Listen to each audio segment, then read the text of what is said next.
As I mentioned to you guys earlier, I'm the executive director of the International Crime-Free Association. It's a nonprofit 501c3 charitable corporation. You may wonder, wow, how do you guys get vendors in here when you're a city police department? And is this actually an endorsement? No, we really don't endorse anybody. But the Crime-Free Association has associate members. And this is a function of the Crime-Free Association. And that's how we have people that come in. The Crime-Free Association is pretty finicky about who we let become a member. Not just anybody can join. But through the association, we're able to have speakers come in and talk to you folks. Because, it's not so much like we're trying to do a commercial, but there's information that these guys know because they're specialists in this field. I wouldn't have a clue how to talk about these things, but they're valuable components to running a crime-free community. I want to introduce to you Pete Colantoni, and he's from SWAT Towing. Would you please give a warm welcome for Pete? Thank you very much. How come you guys are set so far back? Kind of moved down here. Have you ever been to a Gallagher concert? You want to be? We don't have a big, fancy PowerPoint presentation that we're going to put up on the screen for you, so you got to pay attention because what we do is what's called our efficient PowerPoint presentation. Can anybody see this? Can everybody see it? Do you know what it is? Come on, I got someone in the back of the room, or you got to move down close. It's a red truck. But what's a truck parked in front of? Dumpster.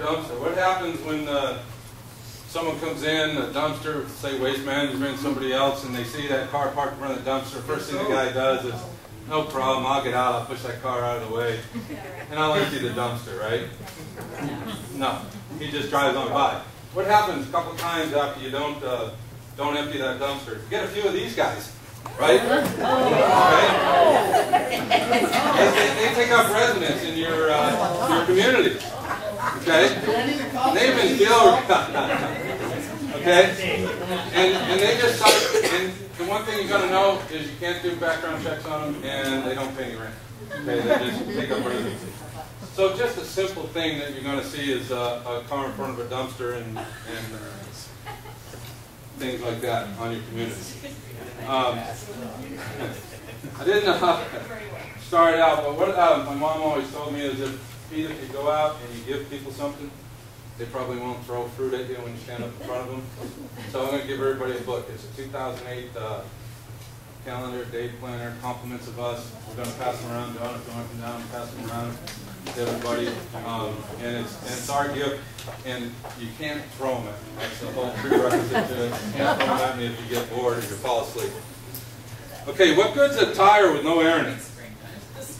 What good's a car with no gas in the tank? Anybody know? Okay, they're both about as useful as a parking policy with no enforcement. Okay, so if you put a policy in place and you don't enforce that policy, people are going to know, people are going to learn, and they're just going to not pay attention. You're just wasting your time. Okay? Let's look at the problems. Abandoned vehicles, fire lane violations. Who pays those fines? Anybody know? The guy that parks in the fire lane? The guy with the car? No, you're right. You guys pay for them. Management, property owners, you guys pay for those fines. This is if you don't enforce your policy. If you don't enforce your parking policies, those fines are going to come back on your desk. And I can tell you, the fire department, the reason they got all those fancy trucks is the fine is not small. Okay? So they will get deep in your pocket. How about handicap spaces with handicapped cars with no placards? Nobody's probably ever been visited by the ADA. Is that a bad word? How about the resident that rents space 701? Anybody rent their parking spaces, their covered parking spaces? People, when they rent their apartments, they get spaces. Well, let's take one resident. She has space 701. It's very close to her apartment. She drives in her community. She's your resident, and she gets near her space and she says, "Ah, home, finally home." Finds out there's a car parked there. Thinks to herself, "Well, I can't call management because management doesn't enforce the the parking policies. They don't enforce the parking program, so I'm going to go find another parking spot. She's got two choices. One, she can start looking for a new apartment, someone that does enforce that space that she pays for, or she can go look all around the community, find a parking space.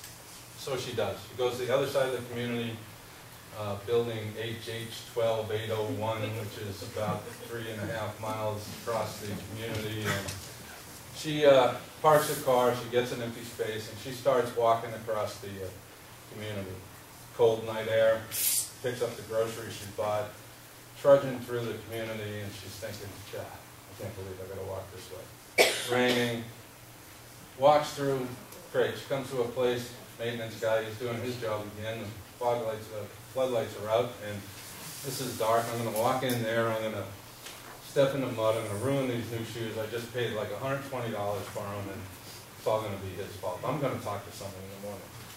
Worse than that, she walks through there, someone jumps her from behind, she's beaten, she's sexually assaulted, and she's left. She's robbed and left there. And if you think it doesn't happen, it does. Okay, it happened 2 weeks ago in Tempe. I see it all the time. Okay, the one thing that could have been solved is the lights were out. Maybe if you have a towing company or the courtesy patrols told you that your lights were out, left you that maintenance report, your maintenance guys could have said, hey, those lights are out, we're going to fix them. You held people accountable for the parking spots that they paid for, so the other people that came just party with someone in the apartment next door, he takes that spot, then it would solve that problem. You guys don't want to open yourself up to the liability.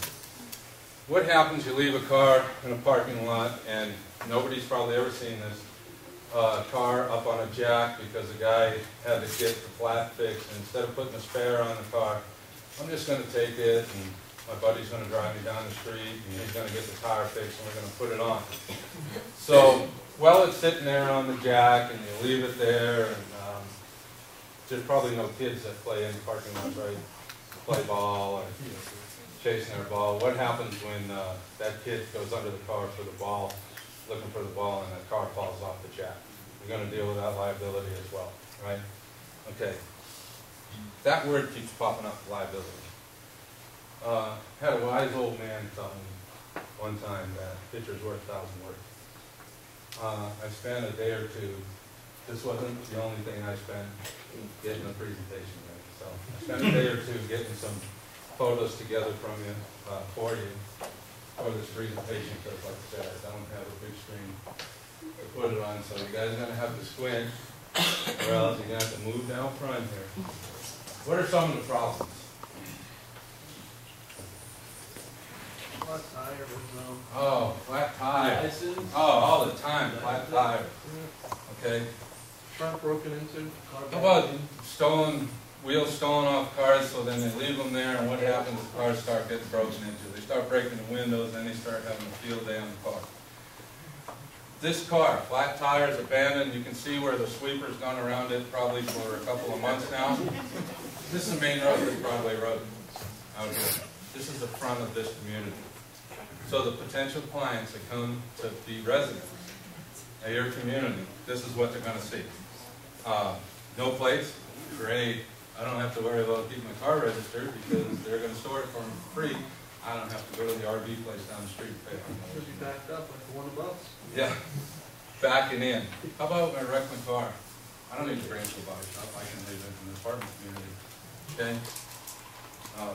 This community is on the border of Scottsdale and Tempe. It's a very, very expensive community to live in. This car is gone now. It's not there. So they did start forcing the thing. How about this one? This is a great one. I love this one. I just stopped and I took this picture. I said, you couldn't get a much redder curve. Okay? You couldn't get a bigger sign. There's 3 signs there. And they parked there. And if you could see on this side, there was empty spaces. But they parked there because it was really convenient just to walk in. Nobody's enforcing this parking there. Okay? They are now. Okay? And with this car there, it's kind of hard to see from the picture, a fire engine couldn't get through. And this is at the front of that community. Okay? How about this? This is a great thing.